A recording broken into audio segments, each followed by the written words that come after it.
መሐመድ ደግሞ እንዴት እንደሞተም የምናሳያችሁ ይሆናል። በተቅማጥ ከሞታችሁ እንደ እስልምና 72 ሴቶች ይሰጧችኋል በገነት። ያንን ስለማያውቁ ቤታቸው ከፍተው ውር ውር ሲሉ ኡስታዞቻቸው ስላየ ራሱ በእፎይ ቦታ እኔ ገብቼ ኑ መረጃ ካላችሁ ኑ ተወያዩኝ እያለ ነው ኡስታዛችሁ፣ የራሳችሁ ኡስታዝ ማለት ነው። መረጃም ከፈለጋችሁ አሁን ቢመጣ አስገባዋለሁ። ማን እንዲህ ሙሽኪላል። አሁን ማንኛችሁ ደጋፊ ነበራችሁ የምታስቡ መረጃ ካላችሁ ወረብ በልከዓባ አስገባችሁና ታስቀምጡልኛላችሁ። መንበደለ ዲኑ ፈቅትሉ ይጅማ መንፈስ፣ አጋንንታዊ መንፈስ በደንብ አስተውሉ። ኤፒሊፕሲ በጣም ያጠቃቸዋል ሙስሊሞች። ማርክ ማይ ወርድ፣ ቼክ አድርጉት። በአቅራቢያችሁ አይታችሁ አታውቁም? ኮመንት ላይ ጻፉልኝ። ሴቶች ተማሪዎች አብራችሁ የተማራችሁት አላያችሁ? አብዛኞቹ ሴት ተማሪዎች ሙስሊሞች ይወድቃሉ። የሚጥል በሽታ አለባቸው። የሚታመሙበት ኬዙ ሌላ የተለየው ነገር አለው። ከሰው ልጆች ከሚመጣባቸው ውጭ ከሰው ልጆች እንደሚታመሙ ከዛ ውጭ የሚመጣባቸው ሌላ የህመም ልዩነት አላቸው ነው። ኤፒሌፕሲ ሲያጠቃችሁ እያነሳ የሚያፈርጣችሁ ከሆነ አጋንንት መታገስ ነው ያለባችሁ። ምክንያቱም ኃጢአታችሁ በሱ እየተማረ ስለሆነ። ለምን ሐኪም ቤት ታጨናንቃላችሁ? ጸበል ቦታም እናንተ ናችሁ የሞላችሁት።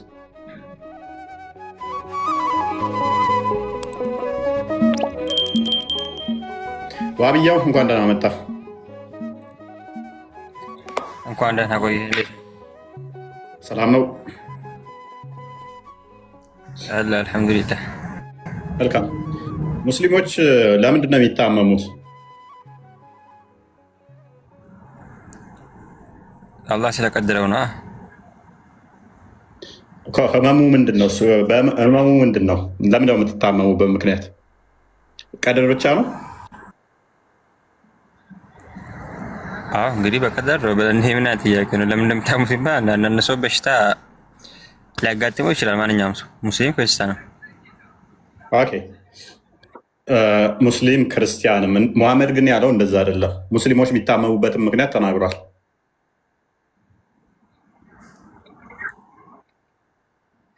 አሁን ግን እዚህ ጋር አንዱ ሙስሊሞች የሚታመሙበትን ምክንያት ሙሐመድ የተናገረውን ታውቃለህ?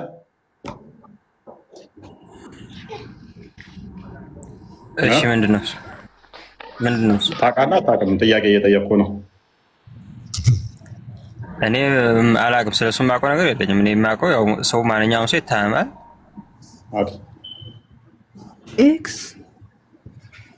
መልካም። እሺ፣ መልካም። እሺ፣ ሌሎቹ ካወቁ እነሱን ልሞክርና እመለሳለሁ። አይሻልም?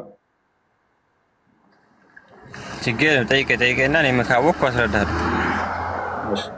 ሙስሊም እንኳን ደህና መጣ። ሰላም ሰላም ነው። እንዴት ነው? መልካም። እንደ እስልምና ሙስሊሞች የሚታመሙበትን ምክንያት ታውቀዋለህ? ማለት ሙስሊሞች ህመም ከነካቸው በምን ምክንያት ነው ወይም ለምንድን ነው ተብሎ የሚታመነው? አይ እንደዚህ የሚባል ነገር የለም። በሽታ የሚመጣው እንደ ሃይማኖትን ለይቶ አይመጣም። አስተምሮቱ እንደዚህ ነው የሚለው። መልካም። ስትታመም ትታከማለህ አንተ?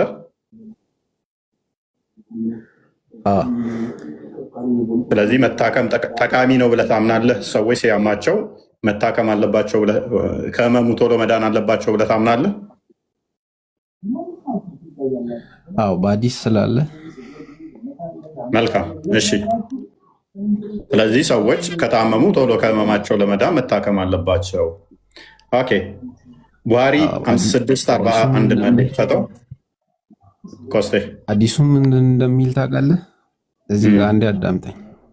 እሺ። ማአንዘለ ላሁ ዳአን ኢላ አንዘለ ማዐሁ ደዋ የሚባል ነገር። እሺ። አላህ አንድን በሽታ አውርዶ አይቶም አብሮ መድኃኒትን ሳያወርድ ይላል። እሺ። ስለዚህ በሽታን ያወረደው አላህ ነው ማለት ነው። ሁሉንም ነገር ሞትንም የፈጠረው ህይወትንም የፈጠረው እዚች ምድር ላይ ማለት ነው። አሁን ስለዚህ ታውቃለህ፣ በሽታን ያመጣብህ አላህ ነው የሚሆነው። አላህ ካመጣብህ በኋላ የምትታከመው ካዳ አላህ ያመጣብህን በሽታ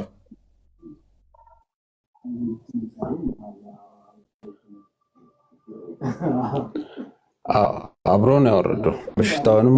እችን አዲስ እንመልከታት እስኪ፣ እችን አዲስ የሚፈውስን ነገር መድኃኒቱንም አውርዶታል። እሺ ችግር የለው። እችን አዲስ እንግሊዝኛውን ሁሉ አረብኛው ቡሃሪ 5641 አድርጎ በፈለከ አረብኛ አድርጎ አረብኛውን አድርግለት። ግን በነገራችን ላይ አንድ እዚህ ጋር ቡካሪውን ሳትከፍተልኝ ማለት ነው አንድ ነገር ትንሽ እዚች ጋር አስተያየት ልስጥ። ሳትከፍተው በፊት ትከፍቷለህ፣ ችግር የለውም። ሁሌ ወደ እንትን ይኸውልህ ሁሌ እንትን አይደለም ትከፍተዋለህ። ሁሌ የሆነ ነገር ስታመጡ ቡካሪ ላይ ብቻ ነው ፎከስ የምታደርጉት። ብዙ ሀዲሶች አሉ፣ ብዙ መጽሐፍቶች አሉ፣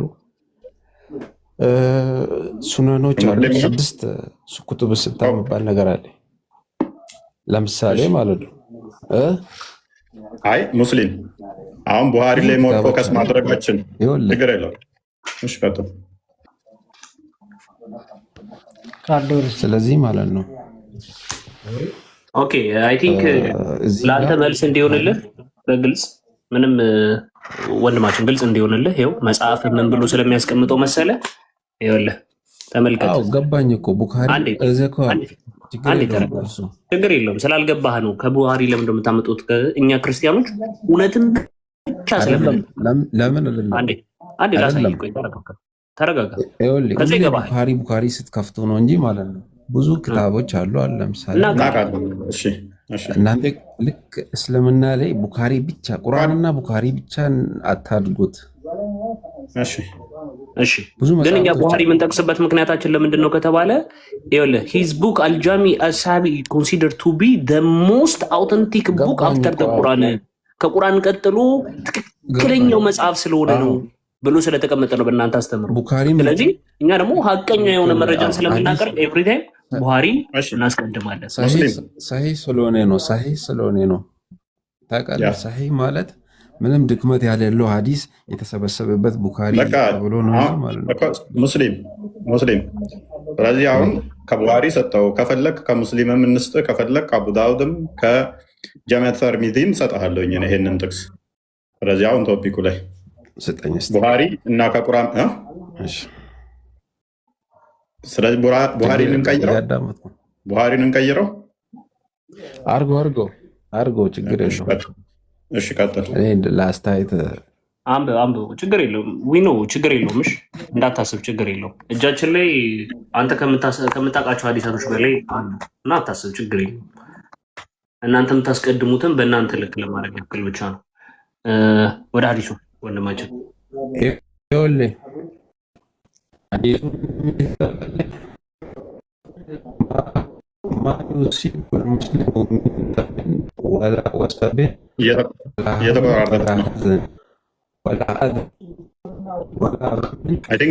የኔ የሚቆራረጠው እሱ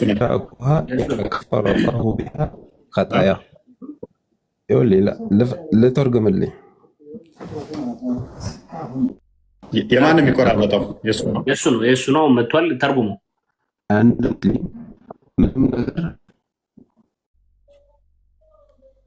አስተካክል። ኔትወርክ ነው ወንድማችን።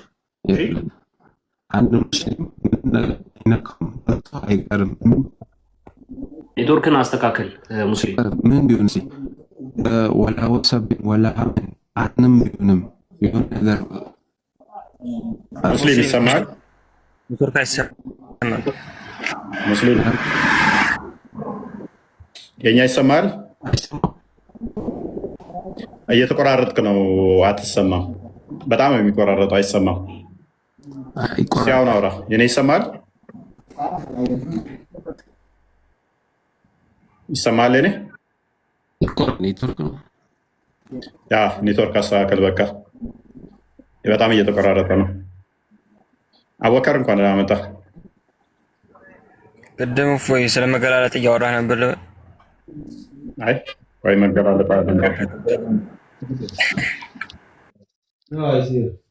ኦኬ ይሰማል። አወቀ ይሰማል። ሰላም ነው። እንዴት ነው? መልካም አለን። ሙስሊሞች የሚታመሙት አንድም ሙስሊም ሊታመምበት የሚችልበት ምክንያት በምንድን ነው? እሱ እንዳንተ እምነት ሙስሊሞች ሰው አይደለም ነው? አይ አልወጣኝም እኮ እንደ እምነት መሰረት ሙስሊሞች ከታመሙ ምን ተብሎ ነው የሚታመነው? ከታመሙ ምናምን ብሎ ነገር የለም፣ ግን እንደ ሰው ነው የሚታመሙት። ታዲያ ሙስሊሞች የሚታመሙበት ከይዙ ሌላ የተለየው ነገር አለው? ከሰው ልጆች ከሚመጣባቸው ውጪ ከሰው ልጆች እንደሚታመሙ ከዛ ውጭ የሚመጣባቸው ሌላ የህመም ልዩነት አላቸው ነው ጥያቄ የሆነበት ነገሩ። እንዴት ያ እኔ ራሱ ጥያቄ ሆኖብኛል ይሄ ነገር፣ ምክንያቱም ነብይ የተናገረው ስላለ ጥያቄ የሆነበት። እቺ ፊት ለፊት የተከፈተችውን አዲስ ያልሲ ስንቶ እና ነብይን የተናገረው ለምን ተዋለሁ? እሱን ከተውኩማ ጥያቄን ተውኩት እኮ። ነብይ የተናገረውን አስተምሮ ልተው?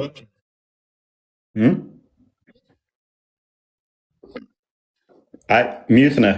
ካሜራን አንሳ፣ እንደገና እንትን በለው። ኔትወርክ ጥሩ አልመሰለኝ። ሚዩት ነህ። ኦኬ ይሰማል አሁን? አሁን ይሰማል። አሁን ትሰማለህ? እሺ ቀጥል፣ አንብበውና አሁን ቀጥል። ይሄ ሐዲስ የመጣው ማለት ነው። ይሄ ሐዲስ የመጣው ማለት ነው ቅድሚያ አንብበው ፈወስ የሚናገር ነገር አይደለም። ቅድሚያ አንብበው። አንድ በሽታ ቅድሚያ አንብበውና ቅድም አልሰማንህም። ማዩሲቡል ሙስሊም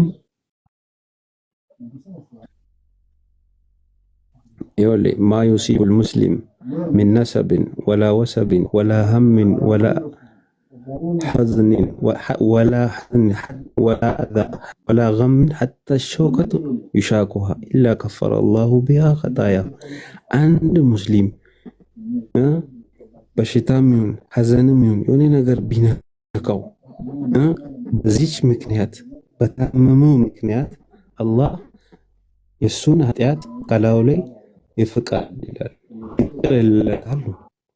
ታመመው በሽታ ማለት ነው። በዚች ቅርታ ያደረግለታል ሲታመመ ማለት ነው። ይህን ነው የሚናገረው ሐዲሱ፣ ሌላ ነገር አመጣም። ታንኪዩ። ስለዚህ አንድ ሙስሊም ከታመመ ስለታመመ ማለት ነው ድብርት የሆነ እኮ በዛ በህመሙ ደግሞ አላህ ምን ያደርገዋል? ያ ህመሙ ማንንም ሙስሊም በሽታ አይነካው ምን ቢሆን እንጂ በዛ በሽታ አላህ ኃጢአቱን እየፋቀለት ቢሆን እንጂ ራይት። ስለዚህ የትኛውን በሽታ ከሆነ ሙስሊም ከታመመ ያ ህመሙ ኃጢአቱን ምን እያደረገለት ነው? እየፋቀለት ነው አይደለ? ራይት ሙስሊም። ስለዚህ ስትታመም አላህ ኃጢአትህን በዛ በበሽታው እየፋቀ ነው። በሽታው ኃጢአትህን ይፍቅ ነው። ኦኬ። ስለዚህ ሙስሊሞች ስትታመሙ ኃጢአታችሁ እንዳይፋቅ ስለምፈልጉ ነው የምትታከሙት። ኃጢአትህ በበሽታው የሚፋቅ ከሆነ በሽታው ኃጢአትህን እየፈቀፈቀ ከሆነ እንደ ሳሙና የሚያጸዳ ከሆነ ታመህ ለምንድነው ሐኪም ቤት የምትሰለፈው? አላህ ኃጢአትን ልፈቅፍቅልህ ታመም ሲልህ ኖ ልዳን ብለህ ሐኪም ቤት ለምን ታጨናንቃለህ?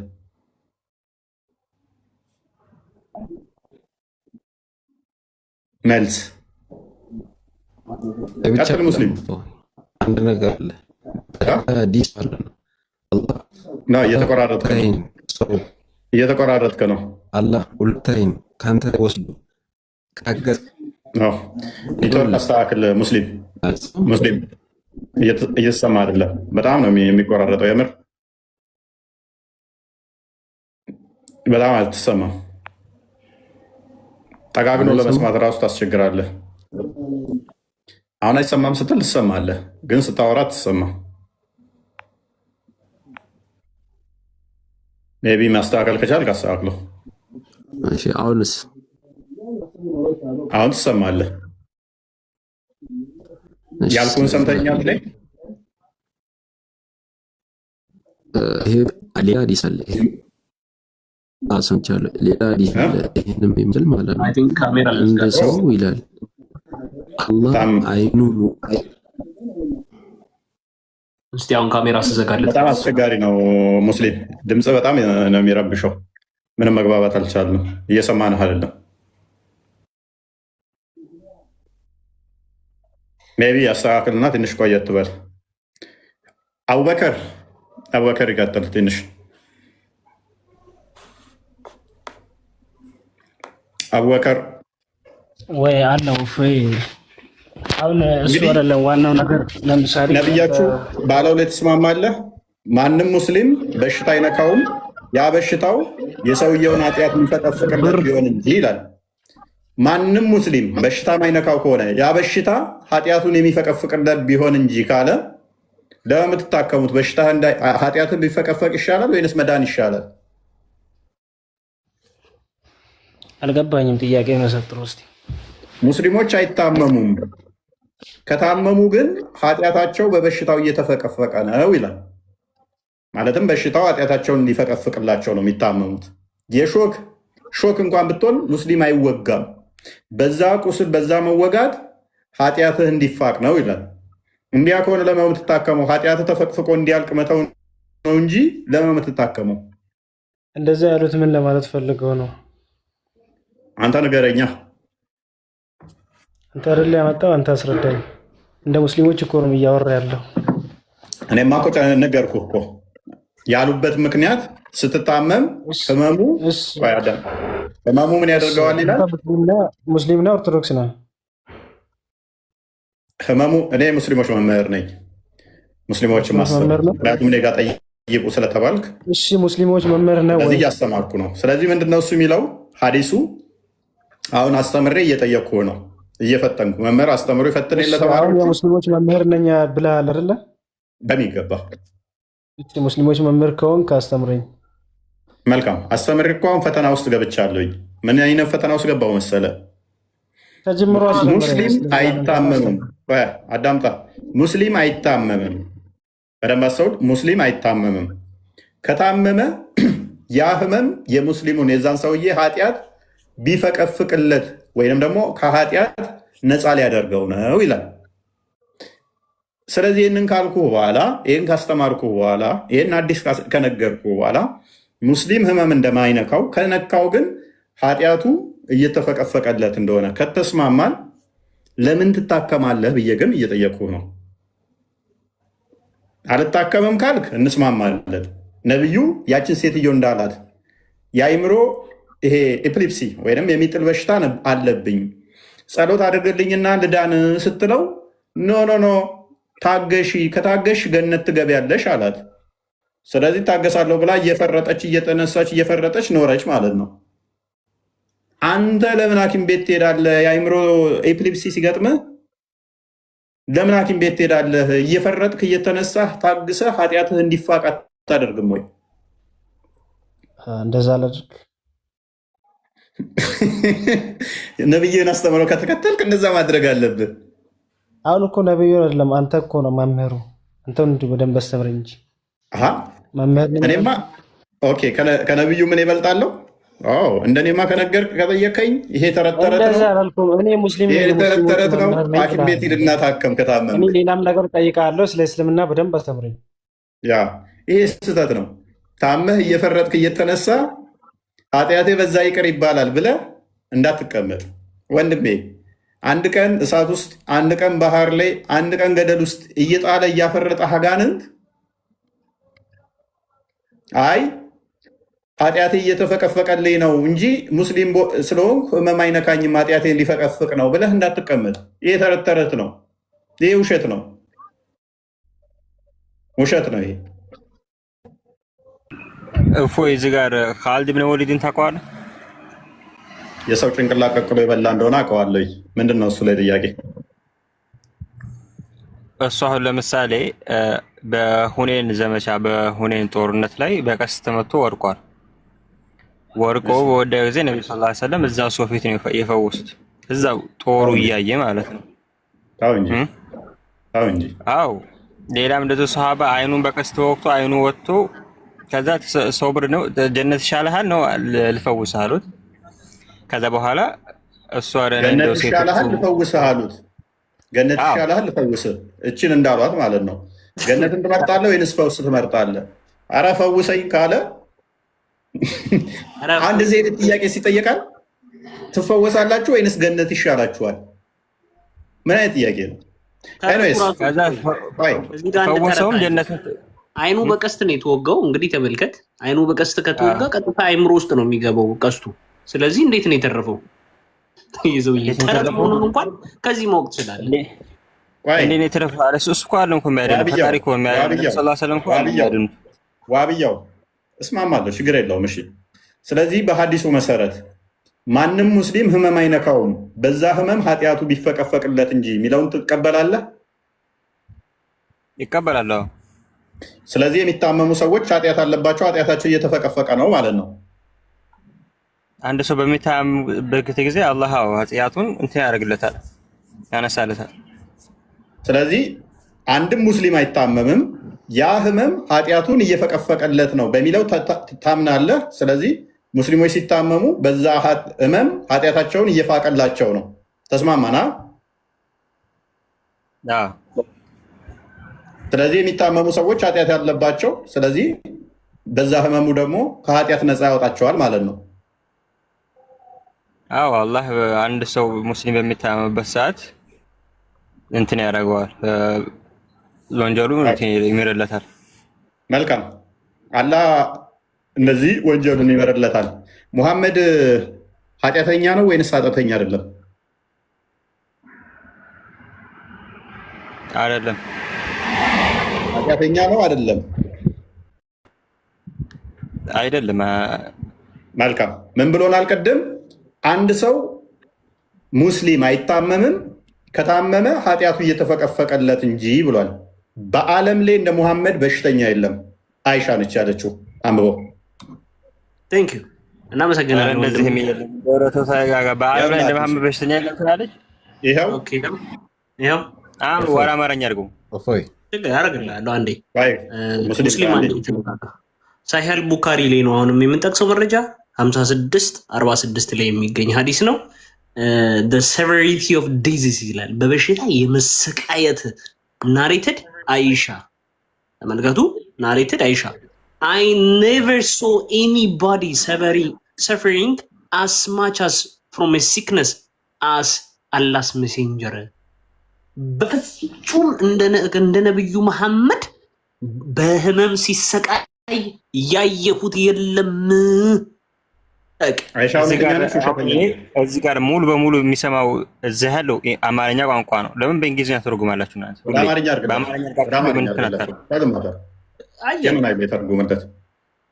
አማርኛ ቀየረለት።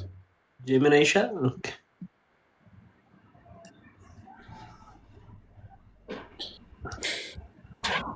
ስለዚህ ሙሐመድ ኃጢአቱ እየተፈቀፈቀለት ነበር ማለት ነው። ዛሬ መሐመድ ሰው ነው። እናንተ ሰው ናቸው እኮ እነሱ አምላክ እኮ ናቸው እኮ አላለም። እኛ ቅድም ኃጢአት የለውም ብለኸኝ ነበረ። የለውም ኃጢአት የለውም። ነቢ ስ ሰለም ምሮለታል። ያለፈውን ሁሉም ተምሮለታል። ነቢ ስ ሰለም ኃጢአት የሚባል የለውም። ተምሮለታል። ቢማርለት አንድም ሙስሊም አይታመምም። ከታመመ ኃጢአቱ በህመሙ እየተፋቀለት እንጂ እንደ መሐመድ አንድ ሙስሊም አይታመም የሚል የለም። ሙስሊም በታመመ ጊዜ ነው። አሳያለሁ። አቸኩል። ከማን ጋር እያወራህ እንደሆነ አታውቅም ማለት ነው። ምንድን ነው የሚጽፈው? እኔ እኮ ጻፍ ላይ አልኩም። ወደ አማርኛ ያለ ቼንጅ ማለት ትራንስሌት ቱ አማሃሪክ ብዬ ነው የጻፍኩት። ምንድን ነው የምትለው? ይሄ ሁላ ትራንስሌት አማሪክ የሚለው ኮፒ አድርጌ ነው። ያንን ነው ኮፒ ያደረኩልህ። ምንድን ነው የምትለው? እሺ ይኸው ምን ትላለች? እንዳላህ መልእክተኛ ሰለላሁ ዐለይሂ ወሰለም በበሽታ ሲሰቃይ ያየሁት ማንም የለም። ቡም ያው ታሪክ ማለት ይሄ ምን ማለት ነው? ይሄ ነብስ እና ማመድ ማያውቅም ነው። ስለዚህ እንደ መሐመድ በበሽታ የማቀቃለ የለም። አረ ማንም የለም ብላለች አይሻ። ይሄ እኮ ለትዕግስት ማንም ማይ በሰዓቱ ሊሆን ይችላል ታዲያ ይሄ ኃጢአት ስላለው ነው የሚሰራስን? አይ በበሽታ እንደ መሐመድ የማቀቅ አለ የለም? አለ። እናትህ እንዳለችው የአማኞች እናት ብላችሁ ስለምትሏት እሷ እናት ነኝ ብላ ባታምንም እንደናንተ እንደሱ እንደ መሐመድ የማቀቅ አለ የለም? እሷ እኮ በሰዓቱ እንደ ነቢዩ ሰለላሁ ዐለይሂ ወሰለም የታመመ ሰው የለም ያለችው። ስለዚህ ቴንኪው። ቆይ ሙስሊም ፕሊስ ታልጋ ከገባ ወርዳለሁ። ኢንተራፕት አድርግ። ኔትወርክ አስቸግረው ነው ወደዛ ያለፍ ነው። ስለዚህ እንደ ሙሐመድ የማቀቀ የለም የታመመ የለም ብላለች አይደለ? እሺ መልካም። ማን ሙስሊም አይታመምም ህመሙ ኃጢአቱን እየፋቀለት ቢሆን እንጂ ብሏል አይደለ ሙሐመድ? መሐመድ ሳይሆን አላህ ነው ያለው። አዎ አላህ ነው ያለው። ያው እሱ ነብዩ ከራሳቸው አይናገሩም። ያን ነገር አላህ ዋይ አድርጎላቸው ከሆነ እንጂ። ስለዚህ ሙሐመድ በዛ በበሽታ እየማቀቀ ኃጢአቱ እየተማረለት ነበር ማለት ነው።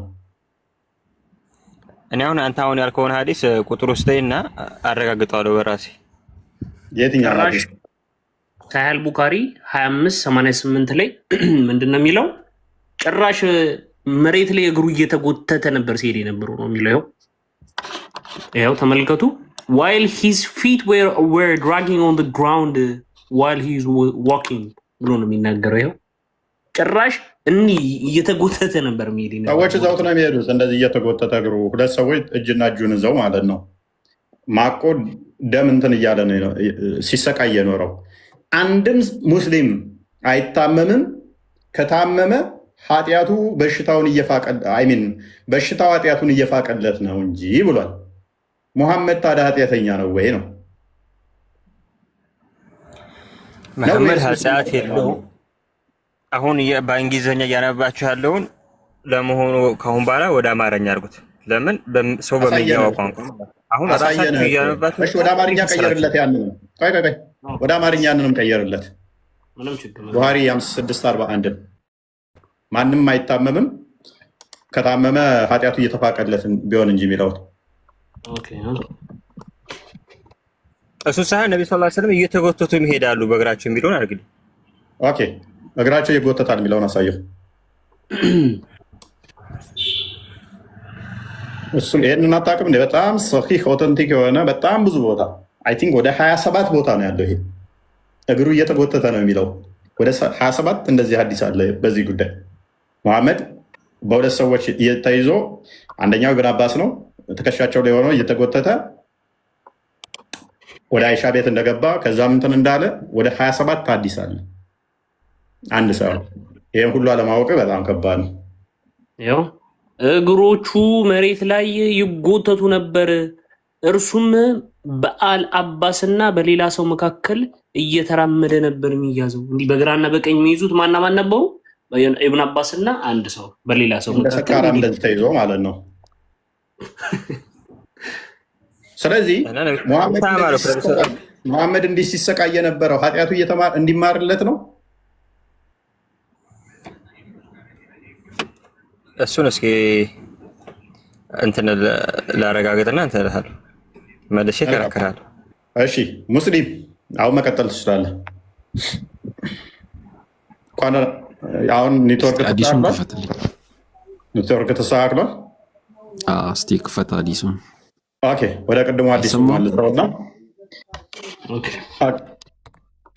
ቅድም አንብበኸው ብዙም እንትን አላልከውም። አንብበውና ቀጥል ፈስረው። ብዙም አልሰማንህም።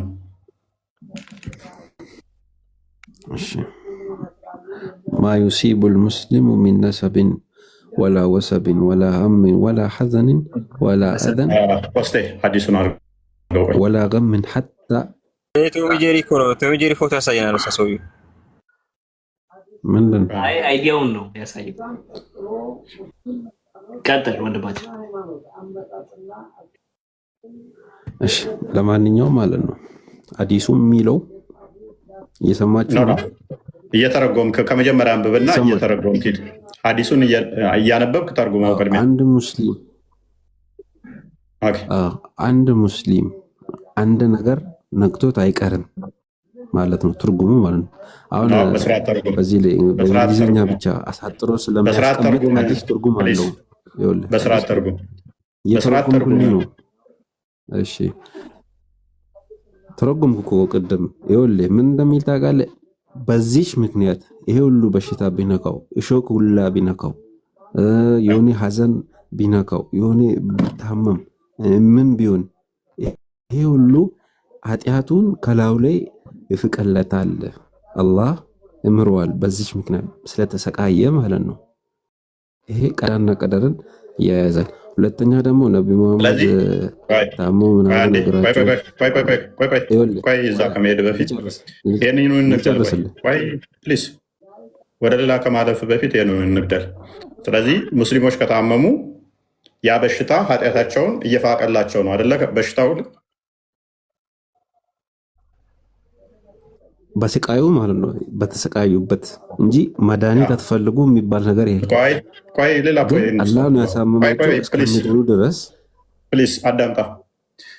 እሾክም ብትሆን የወጋች ያቺ በዛ ህመም ኃጢአትን እየፋቀልን ነው አደለ? ማንም ሙስሊም አይታመማትም።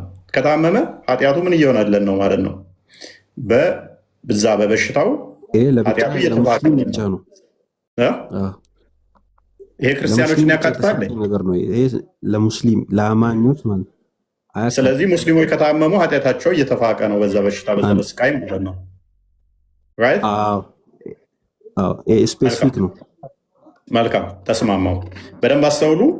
ለሙስሊሞች የተሰጠ ነው። ሙስሊሞች ከታመሙ ምንድነው? ኃጢአታቸው እየተፋቀላቸው ነው። ስለዚህ ይሄ መሐመድ ላይ አፕላይ የማይሆንበት ምክንያት ምንድነው ታዲያ? ሙስሊም መሐመድ ሙስሊም ነው? ሙስሊም ነው። ስለዚህ ታሟል አይደል? መሐመድ አንድ ሐዲስ አለ። ቆይ መሐመድ ታሟል አይደል? ምን እንደሚል ታውቃለህ? ላስጨርስ። መሐመድ ታሟል አይደል? ስለዚህ መሐመድ ከታመመ ደግሞ ማንም ሙስሊም አይታመምም። ከታመመ ኃጢአቱ በዛ በበሽታ እየተፋቀለት ከሆነ መሐመድ ኃጢአቱ በበሽታ እንዲፋቅለት ነበረ ሲጎተት የነበረው። ይኸውልህ አንድ ሐዲስ አለ። ምን እንደሚል ታውቃለህ? ስለ ነቢ መሐመድ ሰለላሁ ዐለይሂ ወሰለም አሸዱ በላ አልአንቢያ ይላል።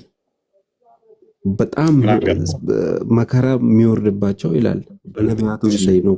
አንድ በል ነቢ ኢዮብ ማለት ነው። ኢዮብን ታውቀዋለህ? ታሞ በጣም 18 ዓመት ታሞ ሰውነቱ ተልቶ ምን ብሎ ተሰቃይቶ ነው። ከዛ በኋላ ፈጣሪ ይህም በቁርአን ውስጥ አለ፣ ሄደህ ማንበብ ትችላለህ። ከዛ 18 ዓመት ሙሉ ሙስሊም 18 ዓመት ሙሉ ተሰቃይቶ ጓደኞቹ ተለይተውት ዘመዶቹ ተለይተውት ሚስቱ ብቻ ነበረች ያለችው። ሚስቱ ደግሞ ሰው እየሰራች ዳቦ ምናምን ታመጣለት ነበረ። አንድ ቀን አረፈደች። ከዛ ምን ብሎ አሰበየው? ስድን እገርፋታለሁ ብሎ አለ።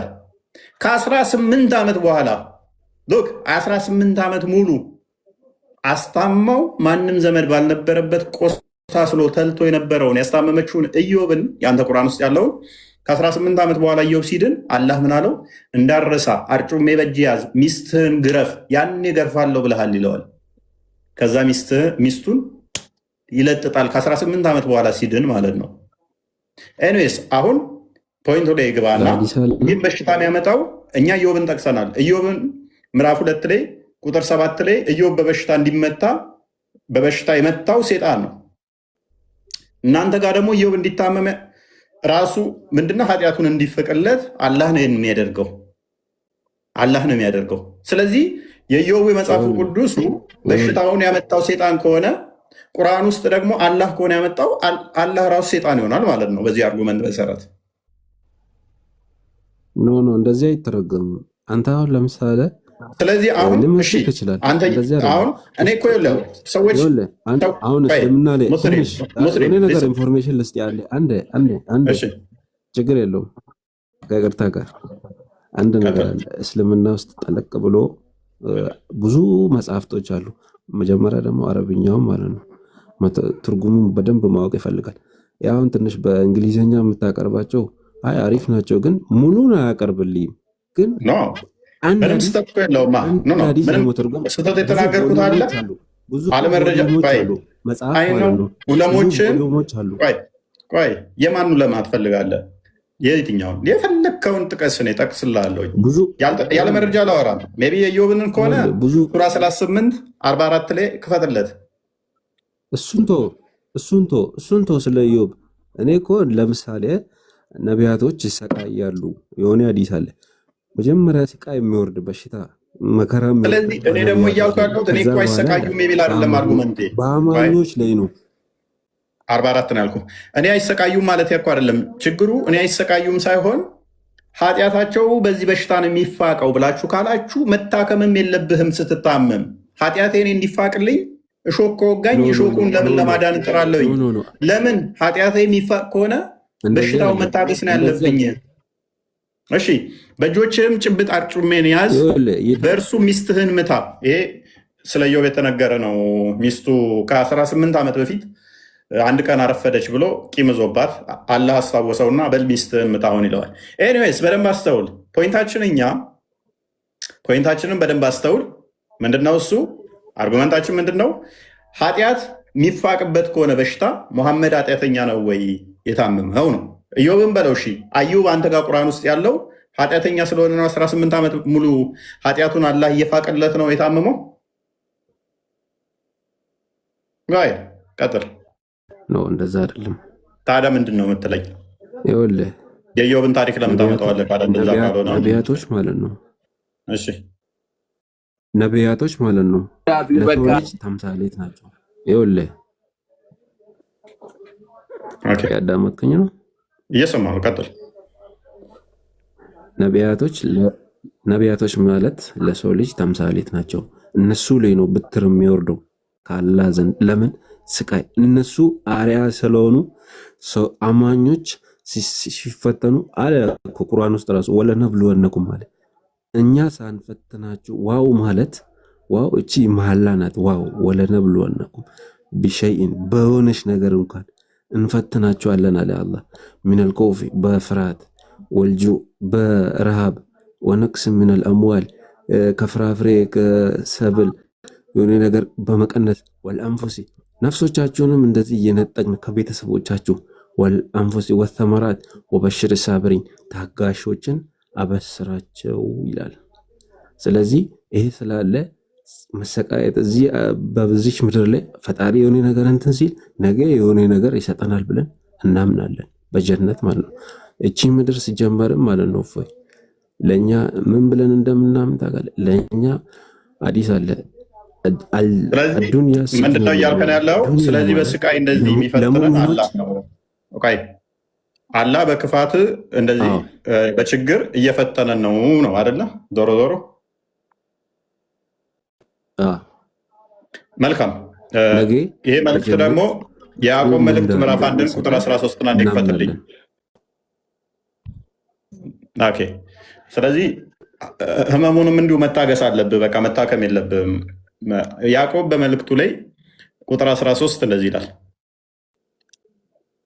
እየፈተነን ነው። ስለዚህ በክፉ እየፈተነን ያለው አላህ ነው፣ ገነት ሊያስገባን ነው እያለን ነው። በበሽታ እንደዚህ የሚያሰቃያቸው ማንም ሲፈተን በእግዚአብሔር እፈተናለሁ አይበል፣ እግዚአብሔር በክፉ አይፈትንምና እርሱ ራሱ ማንንም አይፈትንምና። ስለዚህ በክፋት እየፈተነ ያለው ከእኛ አምላክ ጋር የአንተ አምላክ ቢገናኝ አይደለም፣ ቅድምም እንዳልኩት። ስለዚህ መታከምም አይጠበቅብህም ማለት ነው። አንድ ጥያቄ ልጠይቅህ። መጽሐፍ ቅዱስ እና ቁርአን ሲጀመርም አይገናኝም። እኛ በመጽሐፍ ቅዱስ እናምንም። እኛ በቁርአን ነው የምናምነው። ቁርአን እንደነገረን ነው የምንቀበለው። መጽሐፍ ቅዱስ ግን ሌላ ሊል ይችላል በበሽታው ላይ። እኛ ግን ተነግሮናል። ወለነብሉወነኩም አለ ፈጣሪ ራሱ በአፉ በአውርቶ በቃሉ ማለት ነው። እኔ ፈትናቸዋለሁ በሆነ ነገር፣ በሁሉም ነገር ፈትናቸዋለሁ። በመጥፎ ነገር እንዴት ይፈትናቸዋል? እናንተን እንትን ለማለት ብትወድቅስ? እሺ በመጥፎ ነገር ሲፈትን ይኸውልህ በመጥፎ ነገር ለምን የሆነ ፍራፍሬ ነገር የምከለክላል? ምን ሊያየን ነው? ማን ነው አማኙ? ማን ነው በዚች ማን ነው? አሁን ለምሳሌ ሰው ሲፈተን ከፈተና የሚወድቅ አለ። እንዴት ነው አሁን ፈተና ማለት? እሺ መልካም። አሁን ወደ ፖይንቱ ልመለስና ልመልስ ወደ ፖይንቱ አንዴ ልመልስና አሁን ሙስሊሞች የሚታመሙት ኃጢአታቸው እንዲፋቅ ነው አይደለ? በዚች ምድር ላይ የፈተና ምድር ስለሆነ እኛ እንደዚህ ነው ምናምነው። በተሰቃየ ቁጥር ፕሊስ አዳምጠኛ። በታመምክ ቁጥር ኃጢአት እየተፋቀ ነው የሚሄደው ማለት ነው አይደለ? ታዲያ ለምን የምትታከሙት? ኃጢአት የሚፋቅለት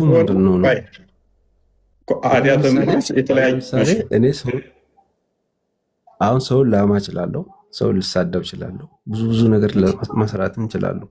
የሆነ ነገር ኃጢአት ነው በእኛ ብዙ ነገሮች አሉ።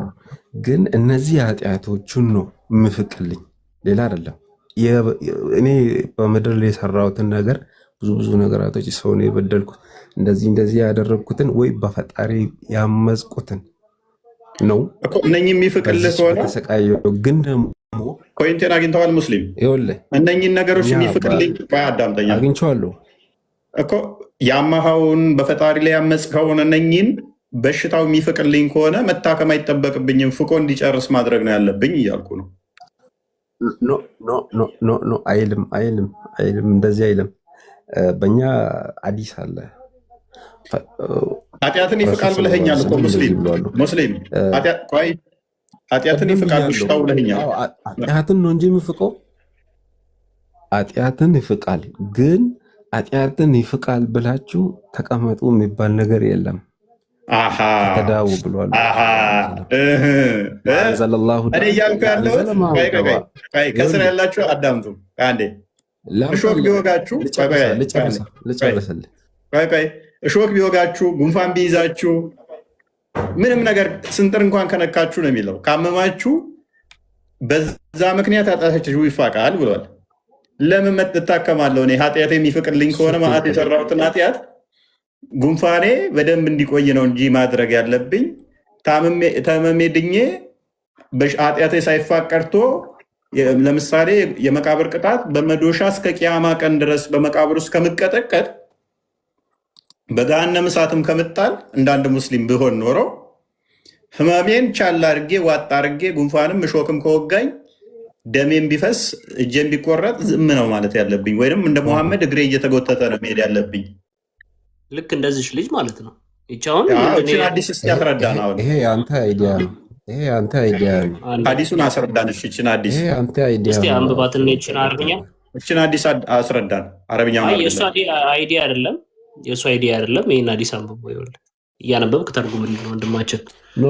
ከዚህ ጀምራ ምንድን ነው ነው ብራዘር ና አንብቦ ውስጥ ጮክ በል።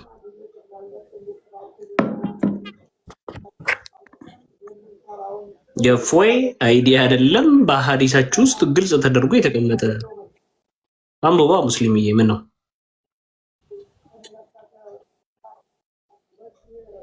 ይሰማናል? አዲስ ያመጣ አሁን እንትን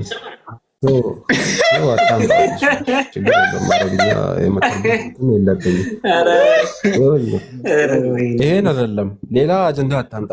ሌላ ምንም የሚያስቅ ነገር አይደለም። ሀዲሱ በቃ እየከበዳችሁ ወጣ። አሁን ላይ ስታነበው ጊዜ ብዙም አልተዋጠልም እንዴ? እህትህ ብትሆንች ሌላ ሀዲስ ታመጣለህ? ኖ ራሱ ነው አሁን ጨርስ እኮ ራሱን እኮ ነው ያመጣን። ለሀዲስ እኮ ታማ ሙሐመድ ጋር እባክህ አላህ እንዲምረኝ ፈውስ ላክልኝ ጸሎት አድርግልኝ ስትለው እያነሳ ያፈርጠኛል፣ በፈረጥኩ ቁጥር ደግሞ ልብሴ ይገለጣል፣ እባክህ ጸሎት አድርግልኝ ከህመም ልዳን ስትለው ታገሺ ገነት ትገቢያለሽ ነው ያላት። ከዛስ የቱን ትመርጫለሽ ሲላት ቅድም እንዳልኩህ አይ እታገሳለሁ፣ በቃ ህመሙ ገነት መግቢያ ከሆነ ኃጢአት ይቅር የሚባለው በህመም ከሆነ እታገሳለሁ፣ ባይሆን ልብሴ እንዳይገለጥብኝ ጸሎት አድርግልኝ አለችው ቢጨንቃት።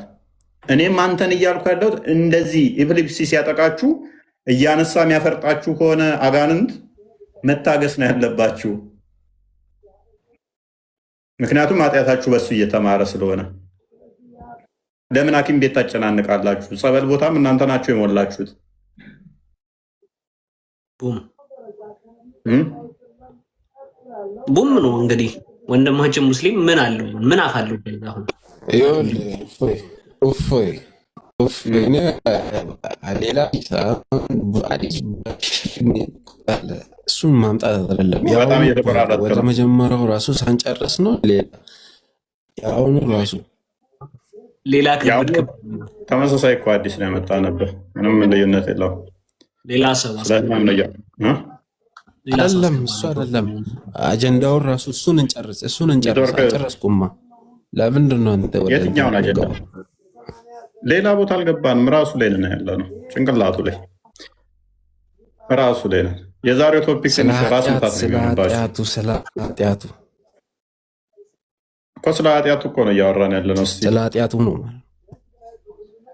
እኮ እቺ ሴትዮ እኮ ኃጢአቷ ስለሚማር ነው ገነት መገባ አይደለ? ታገሺ ያላት እኮ እያፈረጣት ነበረ። ኤፒሊፕሲ ነበረባት። ታገሺ ገነት እንድገቢ አላት። ኤኒዌይስ አንድ ዋብያው ጋር ልመለስ። ዋብያው እንኳን ይሰማል። በደንብ ሰምተዋል ቶፒካችንን አይደለ?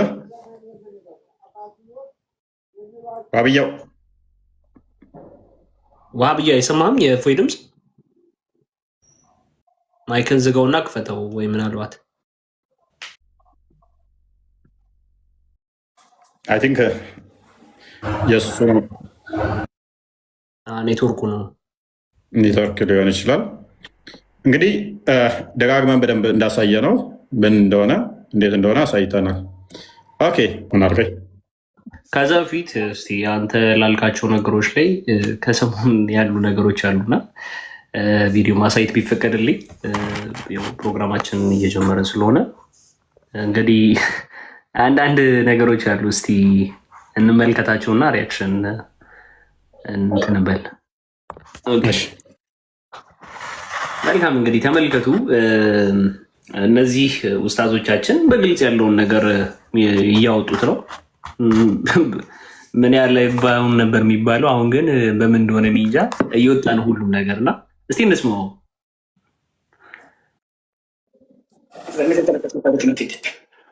ኦኬ እሺ፣ ንጽጽር የሚያስመጡት አላህ ያለውን የለም ብለው ሲክዱ ነው። በቁርአን ላይ ንጽጽር አታስመታ ወደ ትምህርት ሄድ። እንግዲህ ይህ በገስት ላይ ያለው ሰውዬ ምን እያለ እየጠየቀው ነው? ስሙት። ንጽጽር አታስመታ ወደ እንትን ሂድ እያለ እየጠየቀው ነው፣ እየነገረው ነው ሰውየውን። ከዛ ምን ጉዱ እንደሚወጣ ተመልከቱ። ንጽጽር የሚያስመጡት አላህ ያለውን የለም ብለው ሲክዱ ነው። በቁርአን ላይ ያለን የለም ሲሉ፣ በሐዲስ ላይ ያለን የለም ሲሉ ኡሚርቱ አን ኡቃቲለ الناس حتى يشهدوا ان لا اله الا الله جهاد الطلبን ይዘጉታል። መንበድ ዲኑ ፈቅ ትንሽ አስከትለው ይዘጉታል። አይሻ ነቢያችን በ9 ዓመቷ ነው ይዘዋት የገቡት። አብሯት የኖሩት ሚስት አድርገው ባልና ሚስት መካከል የሚቀስ መከራቸው የተከሰተው ይክዱታል። ያዙ አንድ ላይ ደጋግመን እኛ ነግረናችሁ ነበረ። ቲክቶክ ላይ ያሉት እንዳለ አስተምሮታቸውን እየካዱ ነው። አሁን እሱ ያለው ጂሃድን ይክዳሉ አለ። ሃይማኖቱን የቀየረ ሰውዬ እንትን ይደረጋል፣ ሃይማኖቱን ተቀየረ ይደረጋል የሚለውን እዚህ ያሉት ኖ ሃይማኖቱን ስለቀየረ ብቻ ሳይሆን መልሶ ከተዋጋን ነው ይላሉ። ውሸት ነው። ሃይማኖቱን ከቀየረ 3 ቀን ብቻ የሚሰጠው 3 ቀን ብቻ። በ3 ቀን ውስጥ የማይመለስ ከሆነ ግዴታ ነው። እሱን ያደረገ ገነት ይገባል እንጂ ገሃነም አይገባም ነው የሚለው ሐዲሱ። ሃይማኖቱን የቀየረን እንደዛ ያደረገ ማለት ነው። እዚህ ቲክቶክ ላይ ያሉ ግን ሲክዱ አይታችኋል። ከተዋጋ ነው እንዲህ ካለ ነው እንዲህ ተፈጠረ ነው ለማስተባበል ይሞክራሉ። ይሄ እያለ ያለው ሃይማኖቱን ማስመታት የሚያስመታው ማን ነው? ይሄንን የሚክዱ ናቸው ሰዎች።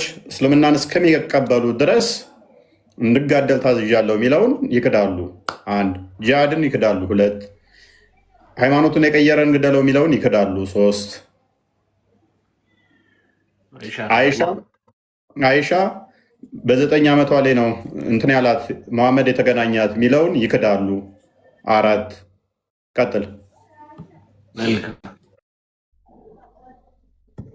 ዘጠኝ ሚስቶቹ ላይ ነቢያችን ጠዋፍ ያደርጋሉ፣ ይክዱታል። ከዚህ ዓመት ደራርበው እኔን ሲተቹበት የነበረው አንድም ሙሐመድ በአንድ ጥባት በአንድ ቀን 9 ማታና ሌሊት 11 ሴቶቹን በአንድ ጥባት ወሲብ ያደርጋቸዋል የሚለውን ውሸት ነው ውሸታም ብለው እንዳለ እኔ ላይ ዘምተውብኝ ነበረ። እያለ ያለው ምንድን ነው? አሁን ይክዱታል፣ መጽሐፍቶቻችንን እየካዱ ነው። ለዚህ እስልምናን እያስመጡ ያሉት እነሱ ናቸው፣ እኔ አይደለሁም እያለ ነው። ይሄ ሰውዬ አሁን ክርስቲያን አይደለም። ያኔ እኔን ስተቹ የነበራችሁ ሰዎች፣ እፎይ ዋሽቷል ስትሉ የነበራችሁ ሰዎች ይህን ኡስታዝ ምን ትሉታላችሁ? ሃይማኖታችንን እየካዱ ነው። ይሄ ብቻ አይደለም ያለው፣ ባይዘ ብዙ ናቸው ይሄን ያሉት። ብዙ ኡስታዞች እንደዛ ብለዋል። ትናንትናም አንደኛውም እየሰማሁት ነበር። ታዋቂ ኡስታዝ እንደዚሁ ቲክቶክ ላይ ያሉ ንጽጽር የሚሰሩ አቂዳቸውን አያውቁም፣ በጣም እየካዱ ነው። ሌላኛውም ኡስታዝ በተመሳሳይ ሲል ሰምቼዋለሁ። አቂዳቸው ላይ በጣም ክፍተት አለባቸው፣ ውይይት ለማሸነፍ ሲሉ እስልምናን እየካዱ ነው ብሎ ሌላኛውም እንደዚሁ ሲናገር ሰምቼዋለሁ። ግን ይሰለቻችኋል። አንዳንዴ የእነሱ ውሸት በሰማችሁ ቁጥር በእኛ ቦታ ስትሆኑ ይቀፋችኋል፣ ያንገፈግፏችኋል፣ ቋቅ ነው የሚሏችሁ። ምክንያቱም የትኛውን አምላክ ነው ዋሽተህ እውነት ልታደርግ የምትችለው? በውሸት እንዴት አምላክ ይከብራል? ድራማ ዕለት ዕለት በሻዳ ስም የሚሰሩት እሱ አርካይቭ አደርግላችኋለሁ። ቪዲዮዎቹን ሰብሰብ እያደረግን ለታሪክ ያነኛ ቪዲዮዎችን ሰብሰብ እያደረጋችሁ ታስተምሩበታላችሁ ልጆቻችሁን እስልምና ምን አይነት ውሸታም እንደሆነ። ግን አስተምሮታቸውን ደግሞ ምን ያህል ሊዋሹ እንደሚችሉ ከዚህ መረዳት ትችላላችሁ። አስቀጥለው ቁርአንን ነው በግልጽ እየካዱ ያሉት ብሎ ነው የጀመረው ኡስታዙ። እንቀጥል፣ እንስማው። ዲንን ማስመታት ማለት አላህ ያለውን መልእክተኛው ያሉትን ያለን ብሩሽነፍ ክርክር ተብሎ መቅጠፍ ነው። ወረበል ካዕባ በውሸት ዲን ታግዞ አያውቅም፣ በውሸት ዲን ታግዞ አያውቅም። ለዚያም ነው አንድ ነገር ሲነካ ከምን የተሰራ ምን ይንኳኮ ምንድን ይባላል? አባባል እኮ አለ። ከቆዳ ጉርበት ከአህያ ቁርበት የተሰራ ቤት ጅብ የጮኸ ጊዜ ይፈራረሳል፣ ጅብ የጮኸ ዕለት ነው የሚሉት። እንደዛ እኮ ነው። ክርስቲያን ቀረጸ አልቀረጸ ሙስተዓን እና ሂዱበት ነው የምላችሁ። ሂዱበት እስከ ጥጉ ሂዱና ምን እንደምታመጡ አሳዩ። ላ ሩጁለተን በወንድነትም በኩል ከፈለጋችሁ እንደ ሸክስያ ቡጤም እንደፈለጋችሁ፣ ወላ አድለተን በመረጃም ከፈለጋችሁ አሁን ቢመጣ አስገባዋለሁ። ማን እንዲህ ሙሽኪላ ነው። አሁን ማንኛችሁ ደጋፊን ብላችሁ የምታስቡ መረጃ ካላችሁ ወረበል ካዕባ አስገባችሁና ታስቀምጡልኛላችሁ። መን በደለ ዲነሁ ፈቅትሉ ኢጅማዕ ነው ያዘው። ያውን ያለው ምንድን ነው? ሃይማኖቱን የቀየረ ይሾታል የሚለው ኢጅማ ነው። ምንም ሂላፍ የለበትም። ቀጥታ ሁሉም የሚስማሙበት ግልጽ የሆነ ነው። ነቢዩም የተናገረው ሳቦችም የተገበሩት ነው። ኑ ተፈለጋችሁ በዚህ ላይ እንወያይ፣ ወንድነትም ከፈለጋችሁ ኑ እያለ ነው። እኛ ደጋግነን ስንል ሲክዱ ነበር እዚህ ያሉት። አሁን ምን ይላሉ? ቀጥል። ራሱ በእፎይ ቦታ እኔ ገብቼ ኑ መረጃ ካላችሁ ኑ ተወያዩኝ እያለ ነው። ኡስታዛችሁ የራሳችሁ ኡስታዝ ማለት ነው። እፎይ ዋሻ አይደል የተባለው? እስቲ ይሄን ኡስታዝ ዋሻ በሉትና ተቹት። ማስረጃ ቀርባችሁ ተወያዩት። በቁርአንና በሐዲስ ላይ ያለን የተካደበትን እናነሳለን። ትመለሳላችሁ፣ ትቶብታላችሁ። አጥፍተናል ማለት ትችላላችሁ፣ ተሳስተናል ማለት ትችላላችሁ። አትችሉም። ለምን? ሰው ፊት በውስጥ ጨርሰዋል። ያኒ يعظم نفسه فوق شرع الله ከአላህ ሸሪዓ በላይ ራሱን የቆለለ መጨረሻው ይሄ ነው ውጤቱ። እና ኦኬ ልዝጋለህ። ችግር በደንብ አስተውሉ። በደንብ አስተውሉ፣ በደንብ ታዘቡ። እንግዲህ የራሳቸውን አስተምሮ እንደዚህ እየካዱ እንደነበረ ደጋግመን ተናግረናል። እኛ እንወደዋለን መካዳቸውን፣ ደጋግሜ ብያችኋለሁ። ሀባሽና ዋብያ እንደዚህ ሱፊውና ሰለፊው ልዩነት እንዳለው ከዓመት በፊት ማን ነበር የሚያውቀው? ምን ያህል ያውቃሉ ብለህ ታስባለህ? ኮስቴ ትንሽ ነበራ። ኦልሞስት አያውቁም በሚባለው ደረጃ። አሁን ግን እንዲህ ነው የተከፈለው አይደለም። ምክንያቱም የአንደኛው አስተምሮ እዛ አንደኛው አስተምሮ እዛ ስለሆነ አሁን አርካይቭ አድርጓቸው እያንዳንዱ ቪዲዮቸውን ውሸቶቻቸውን ያዙልን፣ ላኩልን። ቪዲዮቻቸውን አርካይቭ ተደርገው ይቀመጡ። መጨረሻ ላይ ዋብያውን ራሱን በትነዋለን። ዋብዮችን ራሳቸውን እንከፍላቸዋለን፣ ሁለት እናደርገዋለን ማለት ነው። ዋብያ ስቲል አሁንም ልዩነት አላቸው፣ የአቂዳም ልዩነት አላቸው ዋብያ ውስጥ ሆነው። እንደዚህ አይነት ደግሞ ሰፊ ሳሂህ የሆኑ በቁርአን ያሉትን የካዱትን እንሰበስባቸውና ዋብያው ራሱ ሁለት ቦታ ይከፈላታል ማለት ነው። ውይይቱ ከኛ ጋር ሳይሆን ዋብያና ዋብያ ይሆናል። አሁን አባሽና ዋብያ እናደረግነው አይደለ? ኔክስት ዋብያና ዋብያ ይወያዩታል ማለት ነው። ምክንያቱም ቁርአንና ሐዲስ የሚክዱ አሉ፣ ግልጽ የሆነውን አንቀበል የሚሉ አሉ፣ እንዳለ ሙፈሲሮቻቸውን የሚክዱ አሉ። መሐመድ ደግሞ ምን ብሏል? በአንዲት የቁርአን ክፍል ከተለያያችሁ ገሃነም ትገባላችሁ ብሏል። አንድ እስካልሆናችሁ እስካልተስማማችሁ ድረስ ገሃነም ትገባላችሁ፣ አማኝ አይደላችሁም ብሏል። እንዲያ ከሆነ ይሄ ነገር ተመቸለኛ፣ ሁኔታው ተመቸኝ፣ ለእኔ ነው ሁኔታው ተመችቶናል። ይዋሹ ይቅጠፉ፣ ያንን ውሸታቸውን አርካይቭ አድርጉት፣ ቶፒክ አድርገነው ተርታውን እንገባበታለን። ዋብያዎችን ራሱን እንበትነዋለን ማለት ነው። በነሱ ውሸት በነሱ ቅጥፈት ዋብያ የሚባለውን አንጃ ራሱ እናፈርስበታለን። ቀጥልሽ። ለምሳሌ በግልጽ እንትን ከሚሉት ኡስታዞች ውስጥ በእንትን ጠቅሶ በስነ ስርዓት ይኸው እንዲህ ብሎ የሚናገረው አለ። በግልጽ እንመልከት ውስጥ ሲነገር ላለመቀበል ማሸብሸብ ምንድን ነው? ምሳሌ ከአሁን በፊት ምንድን የተባለው ቁርአን ላይ አላህ ሱብሓነሁ ወተዓላ ከዚህ በፊት ከተካዱ የቁርአን ክፍሎች ውስጥ ጠቅሶ በስነ ስርዓት እየተናገረ ነው። ምን ተብሏል? በስነ ስርዓት ታውቁታላችሁ ሁላችሁ። እንስማ እስቲ። ቃቲሉ ማለት ገድል ነዋል። ያ ገድል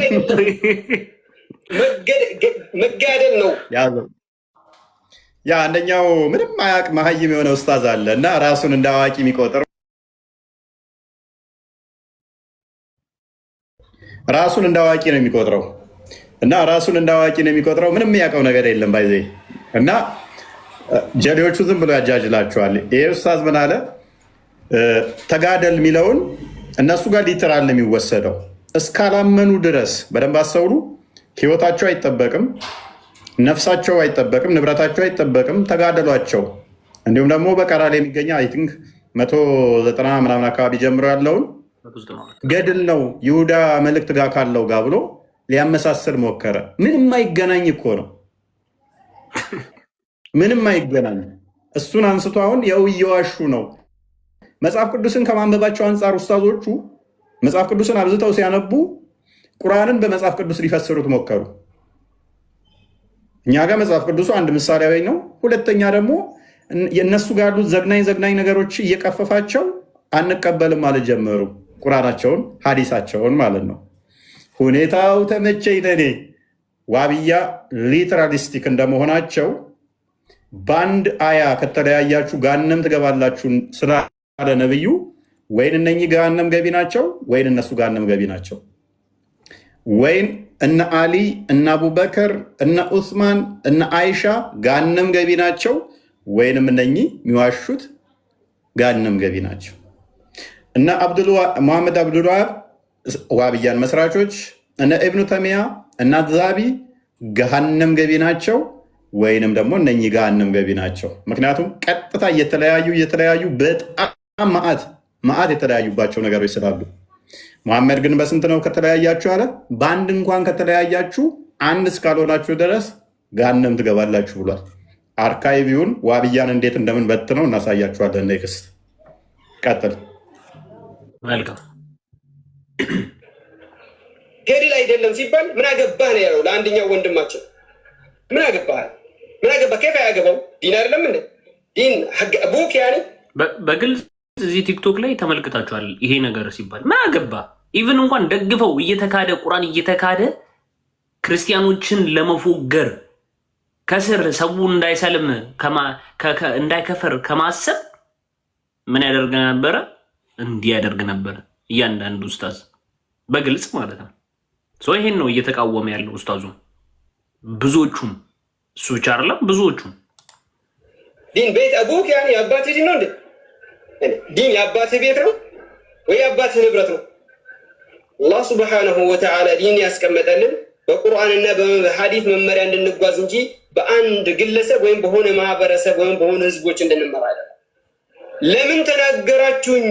እኔን ከተናገራችሁኝ እንዲጠፋ እንዲተበላሸ ማለት ነው። ቀርጻችሁ ውሰዱ ብዬ እንግዲህ ይሄ ነው ያለው። ግልጽ መሬት ላይ ያለው ይሄ ነው፣ እውነታው ይሄ ነው። አታሸርጉ። ገና እነኝን ተዋቸው፣ እነኝህ ለው ናቸው። ቀጥታ ትክክለኛ የዋብያ ኡስታዞች የመጡለታ ቲክቶክ ላይ ያሉት ኡስታዞችን የሰሙለታ ቀጥታ ተውባ ንስሐ እንዲገቡ ነው የሚያደርጓቸው። ዘፎል አስተምሮታቸውን ክደውታል። አንዳንዴ የምንናገረው ላይገባችሁ ይችላል። በዋብያዎች ዘንድ አንድ ነገር አስተውሎ ረኝሶች፣ አለ ተተባለ አለ ነው። ምንም ምሳሌያዊ የለም። ምንም ልተርጉም ማለት የለም። አላህ እንዲያለው ከተባለ አለው ነው። ሐዲሱ አለ፣ ቁርአኑ አለ፣ መቀበል ግዴታ ነው። ምክንያቱም ሙሐመድ ግልጽ ተናጋሪ ነው። ምንም በምሳሌ ምናምን ብሎ አላለም ተብሎ የሚታመነው። ስለዚህ ምንድነው የሚያደርጉት? አሁን ቁርአኑን ይሸመጥጡትና ምን ያደርጋሉ? መጽሐፍ ቅዱስ ላይ ዝም ብለው ያንቦጫርቃሉ። ቁርአን ላይ ስጠይቋቸው ይበሳጫሉ። ቅድም እንደውም የሰራኋትን ቪዲዮ ያሳያቸው። እችን ጥያቄ ሌላም ቦታ ላይ አንድ ተራ ኡስታዝ አለ እዚህ፣ ምንም መሀይም ነው ኡስታዙ አክቹዋሊ። እሱም ተጠይቆ አንደኛዋን ሙልጭ አድርጎ ሰደባት። ቅድም የሰራሁትን ማሳየት ከቻልክ እዚሁ አካውንቴ ላይ ሰውየው ገና እንትን ሲባል አንተ እፎይ ተማሪ ነህ፣ እፎይ ነው አላህ ይወርዳል ከሌሊቱ 1/3 ሲቀር ይላል እና ሲወርድ አርሽ ከላይ ነው የሚሆነው ከታች ብሎ ይጠይቃል። ይሄ ፍልስፍና ነው። ይህንን ፍልስፍና የሚጠይቀው ደግሞ እፎይ ነው። መመለስ ስለማይችሉ እኮ ነው። መመለስ ስለማይችሉ የራሳቸውን ሰዎች የእፎይ ተማሪ ነህ ብለው ይሰድቡታል። አክቹዋሊ የኔ ተማሪ ከሆኑ ክብር ነው። ላለመመለስ ግን የሚያደርጉት ጥረት ምንድን ነው? አንተ የእፎይ ተማሪ ምናምን ብለው ይቅውጡታል። በቃ የሌለ ማለት ነው። ይመቻቸው። ቴንኪው። እኔ ፕሮሞት እያደረጉ ስለሆነ በዛው ለኦዲየንሳቸው ምላሽ ከመስጠት ይልቅ እንደዚህ አይነት ጥያቄ ሲጠየቁ የእፎይ ተማሪ ብለው ይጮሃሉ ማለት ነው። አንደኛው መሀይሙ ኡስታዝ ሲጠየቅ ምን አለ? ለምንድን ነው ክርስቲያኖች ሲጠይቁሽ እንደዚህ አይነት ጥያቄ መሰቢው? አምጫቸው እዚህ ራስሽ፣ እዛ መጠየቅ የለብሽም። ይሄ ሹባ እየከተቱብሽ ነው። አንድ መልስ ሳይመልስ እንዲሁ ልጅቷን ጥርርርግ አደረጋት ማለት ነው። ይሄንኛው እንግዲህ ትልቅ ኡስታዝ ነው። ይሄንኛውንም ስሙት፣ አሰማቸው። መልካም። እንዴት ውሻ አርጉ እንትን እንዳላት አዝናኝ እንትን ነው። አክቹዋሊ ሪከርደሮች ፖስት አደርገውታል፣ ማየት ትችላላችሁ። እንትን አርጓቸው። ኡስታዙ የሚመጥን ስላልሆነ ነው እዚህ ማናስደምጣችሁ። ተራ ያሉ ኡስታዞችን እዚህ ለቤታችን ክብር ስለማይመጥኑ የተሻሉ ትንሽ መራቃቸው ዋጥ ያደረጉትን ነው ቪዲዮ ምላሽ ከሰጠን ለእነሱ ነው እንጂ እዚህ ላሉት ውርውር ለሚሉ እንደ ውሻ ለሚጮሁ ምላሽ አንሰጥም። ኤኒዌይስ ቀጥል። የዋብያ ኡስታዞች አሁን ያሉበት ሁኔታ ሰዎች እፎይ ተማሪ እኔ የእፎይ ተማሪ እንግዲህ ተመልከቱ። ኡስታዙ እንዲህ እያለ ነው። እፎይ ተማሪ ነህ ግን አንተ ሙስሊም ነህ። የእፎይ ተማሪ ነው እሱ አይደለም እንዴ? አርሽ ስማ፣ የእፎይ ተማሪ መሆንህን ልግለጽልህ። አርሽ ከአርሽ ወደ ቅርቢቷ ሰማይ ሲወርድ አርሽስ እንዴት ይሆናል? አርሽ ከላይ ነው ከታች ነው የሚሆነው? የእሱ ነው ፈላስፋ ነህ። ስለዚህ እንደሰማችሁት ነው። በቃ ነው። ፈላስፋ ነህ። መመለስ እኮ አይችልም። አላህ ከአርሽ ሲወርድ ወደ ቅርቢቱ ሰማይ ሲመጣ በሙሉ አካሉ ነው የሚመጣው ወይንስ ግማሹ አካል እዛ ግማሹ አካል እዚህ ነው? ተለጥጦ ነው ወይንስ እጅና እግሩ በሞላ ይመጣል? ፈላስፋ ነህ። ለምን ትጠይቃለህ? አላህ ይመጣል ተብሏል። ይመጣል። በቃ ይወርዳል። እንዴት እንደሆነ አናቅም። ከወረደ ስለዚህ ፍጡር ውስጥ ይገባላ። ማን አለ? የት ቦታ እንዴ? አንደኛይቱ ሰማይ ጋር ይመጣል ብለኸኛል እኮ። አንደኛይቱ ሰማይ ደግሞ ፍጡር ነች። ከበላዩ ደግሞ 2ኛ፣ 3ኛ፣ 4ኛ፣ 5ኛ፣ 6ኛ ሰማይ አለ። ከዛም አርሽ አለ። ከአርሽ በላይ የነበረው አካል አንደኛ ሰማይ ጋር እኮ ይመጣል ብለኸኛል። ይሄ ፍልስፍና ነው። ለምንድን ነው የምትፈላሰፈው? ላለመመለስ አንተ እፎይ ተማሪ ነህ። እንደውም አውቃለሁ አንተ እፎይ ተማሪ ነህ። የራሳቸውን ሰው እኮ ወላሂ እኔ ሙስሊም ነኝ ተው ተው ሼክ መልሱልኝ። ኖ የእፎይ ተማሪ ነህ፣ የእፎይ ተማሪ ነህ። አልመልስም። ላለማስረዳት እኮ ነው ስለማያውቁት ማለት ነው። ምን አለ ከዚህ ሁሉ ጭንቀት እስልምና ለቃችሁ ብትወጡ። እስከ መቼ ድረስ እንደዚህ እንዲሁ ከመጨነቅ ነው? በጣም እየገረመኝ ነው። ደግሞ እኮ በየቦታው ነው በየቦታው። ይህን ጥያቄ ሶስቴ እንግዲህ ሰማው። ሶስት ኡስታዞች የተጠየቁ ምላሽ ከመመለስ ይልቅ የጠየቋቸውን ጥርም ርኩሳቸውን አድርገው አስወጧቸው። ሶስት ቦታ ተጠይቆ አልተመለሰም። ይህንን ጥያቄ መቼም ሊመልሱት አይችሉም። መቼም ሊመለስም አይችልም።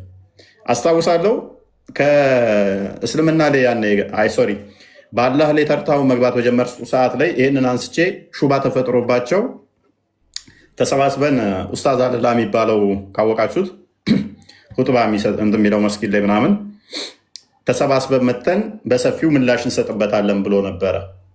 በሰፊው ምላሽ እንሰጥበታለን ተሰባስበን መተን ካለ በኋላ ምላሽ ሳይሰጡበት በዛው የውሃ ሽታ ሆነው ቀሩ። እስካሁን ድረስ ጥያቄው ምላሽ አላገኘም። የሚጠይቃቸውን አንተ እፎይ ተማሪ ነህ አውቃለሁ በማለት ነው ያባረሩት። እኔስ ዛሬ አንድ ደስ የሚል ቁም ነገር የምንጨብጡበት ደግሞም እስልምና ምን ያህል ፌክ እንደሆነ የምትረዱበትን እንማማራለን። ይህም ምንድነው? እሱ ሙሐመድ የተናገራቸው አሉ ሰማዕት መሆኛ መንገዶች። ሰማዕት መሆኛ መንገዶች አሉ። አንድ ሰማዕት ደግሞ ሰማዕት ከሆነ በገነት ውስጥ እስከ 72 ሴቶች ወዚያን ሁር ላይን ደግሞም በየ60 ማይሉ የሚቆሙ ሴቶች ይጠብቁታል። እና ይሄ ላይ የምናነሳው ነገር አለ። ሰምታችሁ እንደሆነ ደጋግመው አባታችን ተክለ ሃይማኖት ላይ በተቅማጥ ነው የሞቱት፣ ተቅማጥ እንደዚህ ይላል እያሉ ሞክ ያደርጋሉ። በእስልምና ተቅማጥ በተቅማጥ መሞት ያለውን ጥቅም የምናሳያቸው ይሆናል። መሐመድ ደግሞ እንዴት እንደሞተም የምናሳያቸው ይሆናል። በተቅማጥ ከሞታችሁ እንደ እስልምና 72 ሴቶች ይሰጧችኋል በገነት።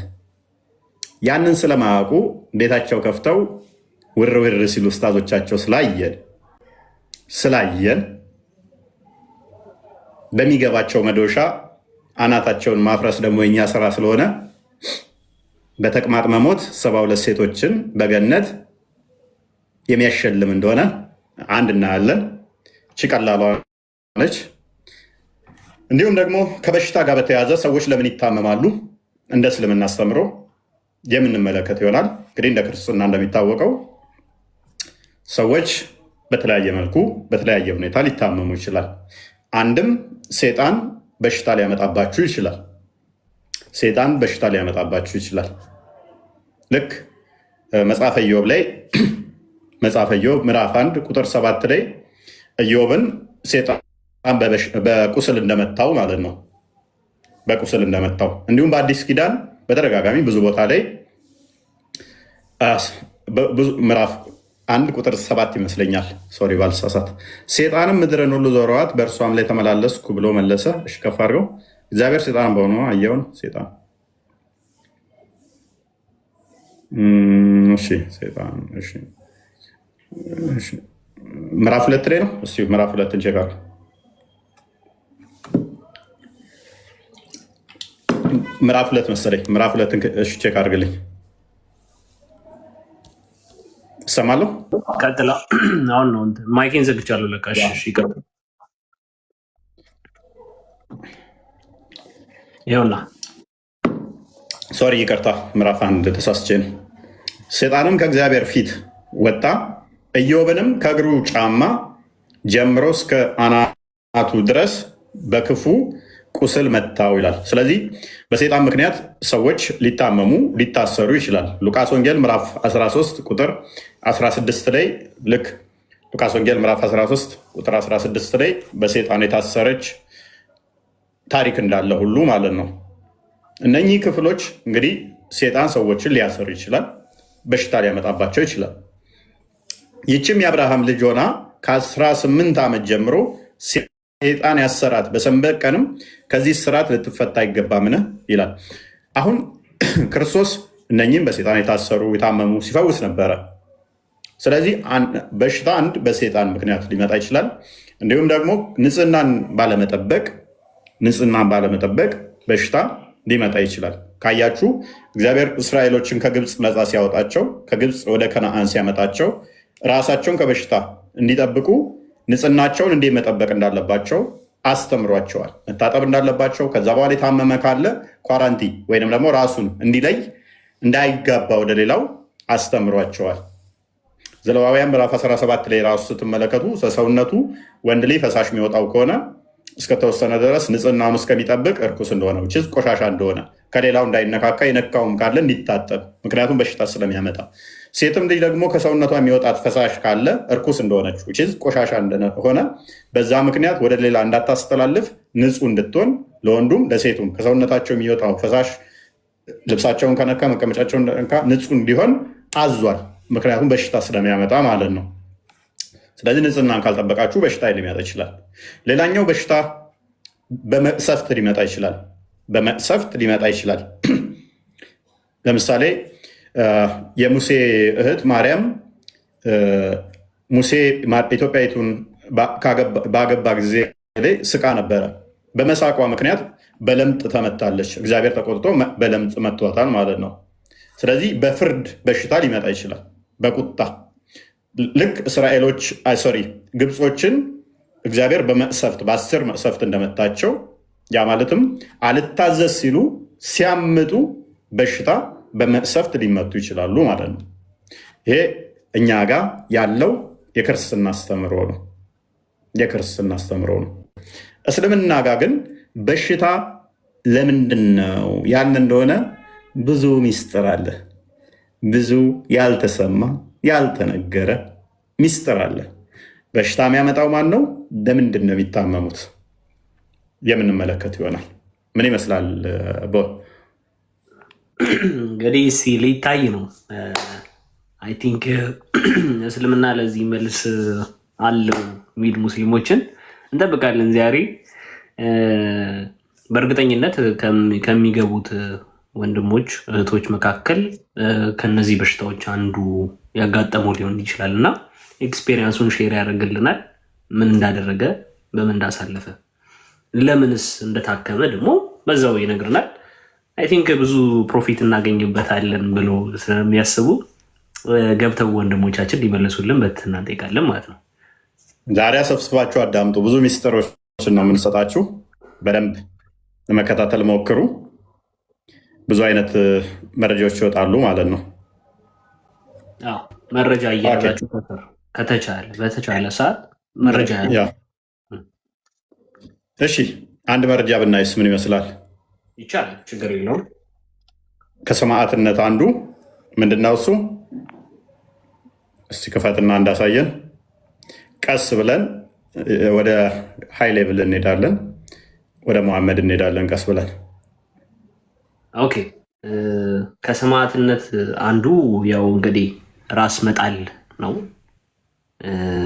እንዴት ነው እስቲ የሚለውን እናያለን።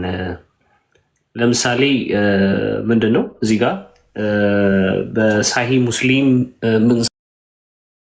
ሳል ቡካሪ 56-52 ላይ አንድ ሀዲስ እንመለከታለን።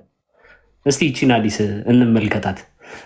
ናሬትድ አታ ኢብን ኢቢ ራባ የሚባለው ሰውዬ እንደዘገበው ኢብኑ አባስ ሴድ ኢብኑ አባስ እንዲህ ብሏል ይላል።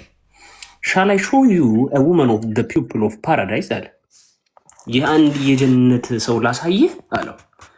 አዎ እስቲ ያሳየኝ አለው። ሂ ሴድ እንዲህም አለ፣ ዲስ ብላክ ሌዲ ኬም ቱ ዘ ፕሮፌት። ይቺ ጥቁር ሴት የምታያት ወደ ነቢዩ መጣች፣ እንዲህም አለችው፣ አይ ጌት አታክስ ኦፍ ኤፒሌፕሲ ኤንድ ማይ ቦዲ ቢካምስ አንከቨርድ አለች። በኤፒሌፕሲ በሽታ ራሷን ጥላ ወደቀች። ራስ የሚጥለው በሽታ ማለት ነው። ብዙ ጊዜ ቲንክ ያውቁታል ብዙዎች፣ ራስ የሚጥለው በሽታ ማለት ነው። ከዛም በኋላ እንደዛ ሲጥለኝ ሰውነቴ ተገላለጠ ትላለች ይቺ እህታችን። ከዛ መታ እንዲህ ስላጋጠመኝ ፕሊዝ ኢንቮክ አላህ ፎር ሚ፣ አላህን ስለዚህ ነገር ለምንልኝ ትለዋለች። ማሜ ቁጭ ልሌ ነው ማሜ ጩልሌ ነው። አሁን በደንብ አስተውሉ። የሚጥል በሽታ አለባት ሴትዮዋ። የማሜ ምላሽ ትሰሙታላችሁ። የሚጥል በሽታ አለባት እና በየቦታው ይጥለኛል፣ ወድቃለሁ፣ እባክህ አላህን ለምንልኝና ፈውሰኝ አለችው። በወደኩ ቁጥር ደግሞ ልብሴ እየተገለጠ ሰውነቴም እየታየ ነው፣ ያው ራቁቷን እየሆነች ነው እና እባክህን ትለዋለች። የማሜ ምላሽ ምንም ቢሆን ጥሩ ነው። ቀጥል። እንዲሁ ሰውነቴ ይገላለጥብኛል እና ስለዚህ በእናትህ አላህን ለምንልኝ ትለዋለች። ፕሮፊት ሴድ ቱ ሄር ያላ መልእክተኛ ነቢዩ መሐመድ እንዲህ ይላታል መልሶ ኢፍ ዩ ዊሽ ቢ ፔሽንት ኤንድ ዩ ዊል ሃቭ ኢንተር ፓራዳይስ። ሰማችሁ? ከታገሽ ገነት ትገቢያለሽ። አድነኝ ከበሽታው አላህን ለምንና ስትለው በህመሙ ከታገሽ ገነት ትገቢያለሽ። የቱን ትመርጣላችሁ? ከበሽታው ድኖ ገሃነም መግባት ወይንስ በሽታውን ታግሶ ገነት መግባት? አልችልም የለም አባቴ አልችልም ከማለት ሲስተም መፍጠር ነው። ቀጥል። ከዛ ተመልከቱ፣ በረም ሀዲሱ የሚገኘው ሳሂህ አልቡካሪ ላይ ነው። ከሌላ ከምንም ቦታ አይደለም። ከቁርአን ቀጥሎ በከፍተኛ ደረጃ ከሚቀበሉት ሀዲስ ላይ ነው የከፈትንላችሁ። መረጃውን ይሄው ያዙ ሁላችሁ። ምን አለችው? ምን አላት? አይ በቃ አንቺ ከታገሽ ጀነት ትገቢያለሽ፣ ችግር የለውም ታገሽ ብቻ እንጂ አላት። ከዛ ኤንድ ኢፍ ዩ ዊሽ አይ ዊል ኢንቮክ አላህ ቱ ኪውር ዩ፣ አላህ እንዲምርሽ ጸልይልሻለሁ አላት። ከፈለግሽ ግን ኤንድ ኢፍ ዩ ዊሽ ይቅርታ ሺ ሰይድ እንዲህም አለችው። እንዲህ ብላ መለሰችለት፣ አይ ዊል ሪሜን ፔሸንት፣ ምክንያቱም ጀነት ትገቢያለሽ አላት። ችግር ጀነት ትገቢያለሽ ሲላት እንግዲህ ትልቁ ይሻለኛል ነው የምትለው። ዛሬን ይቺ 100 ብር ልከልክልና ነገ 1 ሚሊዮን ብር ታገኛለህ ብትባል የትኛውን እሺ የምትለው? እንደ ተቃልዳለ እንደ ሚሊዮን ዋናዋ 100 ብር ዛሬ ተቀብዬ ሚሊዮን ከማጣ አስባል። ይህም በማሰብ እህታችን ምን አለች? ዊል ሪሜን ፔሸንት፣ አይ በቃ በትዕግስት ጠብቃለሁ ችግር አለችው። ኤንድ አድድ እንዲህም አለችው፣ በታይ ቢካም አንከቨርድ፣ ግን እገላለጣለሁ እኮ አለችው። ሶ ፕሊዝ ኢንቮክ አላህ ፎር ሚ፣ ለዚህ እሺ ጸልይልኝ እባክህ፣ ዳት አይ ሜይ ኖት ቢካም አንከቨርድ፣ እንዳልገላለጥ ጸልይልኝ። ሶ ሂ ኢንቮክድ አላህ ፎር ሄር ይላል። እንግዲህ በደንብ አስተውሉ። እንግዲህ ሴቲቱ ትወድቃለች፣ በወደቀች ቁጥር ልብሷ ይገለጣል። አድነኝ ችግር ውስጥ ነኝ ያለው ስትለው ታገሺ ገነት ትገቢያለሽ አላት። ስለዚህ ኤፕሊፕሲ ገነት መግቢያ አንድ መንገድ ነው ማለት ነው። እና ታዲያ ሰዎች ሙስሊሞች ብዙ የሚጥላቸው ሴቶች አላያችሁም? የእስልምናው መንፈስ አጋንንታዊ መንፈስ በደንብ አስተውሉ። ኤፕሊፕሲ በጣም ያጠቃቸዋል ሙስሊሞች። ማርክ ማይ ወርድ፣ ቼክ አድርጉት። በአቅራቢያችሁ አይታችሁ አታውቁም? ኮመንት ላይ ጻፉልኝ። ሴቶች ተማሪዎች አብራችሁ የተማራችሁት አላያችሁም? አብዛኞቹ ሴት ተማሪዎች ሙስሊሞች ይወድቃሉ፣ የሚጥል በሽታ አለባቸው። በተለይም በሞቃት አካባቢ የሚኖሩ ካያችሁ ያያችሁ ጻፉልን። ከክላሳችን መቼም 1-2 አይጠፉም በእርግጠኝነት። እኔ እንኳን በምማርበት ተማሪዎች ካሉ ይወድቃሉ፣ ሴቶች ካሉ። ተሳሳትኩ? ይኸው ከስር እንዳለ ኮመንቱ በጣም አውቃለሁ ነው የሚለው። ኮመንቱ እንዳለ በጣም አውቃለሁ ነው የሚለው። መንፈሱ በጣም ከባድ ነው። ይሄ መንፈስ የተጠናወታቸው ናቸው እና በመሐመድም ጊዜ ነበረ። ፈውሰን ሲሉት መሐመድ ታገሱ ገነት ትገባላችሁ እያለ ነበር የሚሸውዳቸው። የምር ሄደው ዱዋ አብለው ነው የሚወድቁት። አንተ እኔ የሆነ ሰዓት ላይ የሆነ ጊዜ አወዳደቋ አንዷ በስመ አብ ግብዳነች። ደግሞ የደነገጥኩት ድንጋጤ ለምን እንደሆነ ታውቃለህ? በጠረባይ ጣልኳት ነው የመሰለኝ። ፊቴ ጧ እብላ ነው የወደቀችው። አንተ ድንጋይ ላይ እንትን የግቢ ዩኒቨርሲቲ ግቢ እንትን ላይ እና ከዛ ወዲያው እንዲህ ብላ አረፋ ደፈቀች። አሁን ችግሩ ሄደህ እንትን ስትላት ደግሞ ገባ ሰዎቹ እንደገና በጣም የተከናነበች ነች፣ ንቃብስት ነች። ሄደህ ትሪት ለማድረግም ትፈራለህ፣ ይጨጉሃል፣ ይከብዱሃል። ከዛ አረፋ አንተ አይኗ ብልጥጥጥጥጥጥጥጥ እና በመሐመድ ጊዜም የነበሩ ሴቶች እንደዚህ ኤፕሌሲ ያፈርጣቸው ነበረ። አድነን ሲሉት ጸሎት አድርግና አድነን ሲሉት ምንድነው እሱ የሚለው? ታገሱ ገነት ትገባላችሁ። አሁን ይሄ ሚስጥሩ አንድ ነገር ናችሁ። የማሯን አንጣት የማሯ አለችህ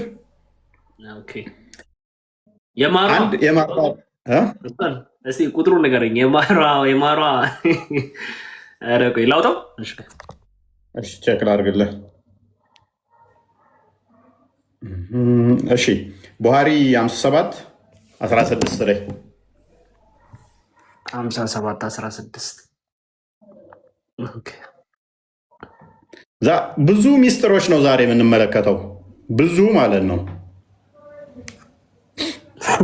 እኔ እንደዚህ አዲስ የሚያዝናናኝ የለም። ሰላም ሰላም፣ እንዴት ነው ዋብያው? እንዴት ነህ? እሺ ሰሒህ አልቡካሪ 57 16 ዶክተር ማሜ ምን እንደሚል እንመልከተው እስቲ። the treatment for a person suffering from diarrhea ይላል።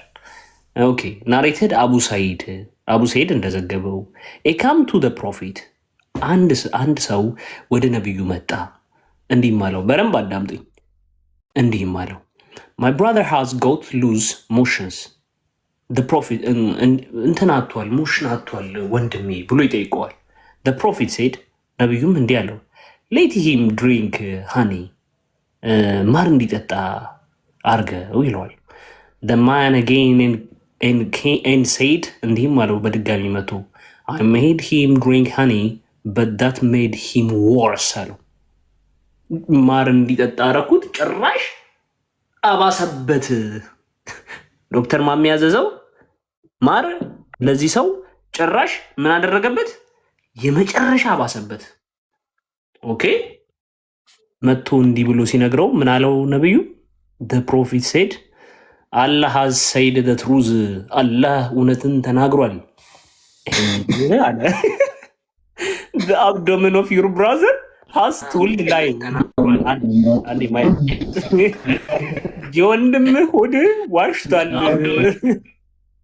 የወንድምህ ሆድ ዋሽቷል እያለው ማሚ እፎይ በደምብ አስተውሉ።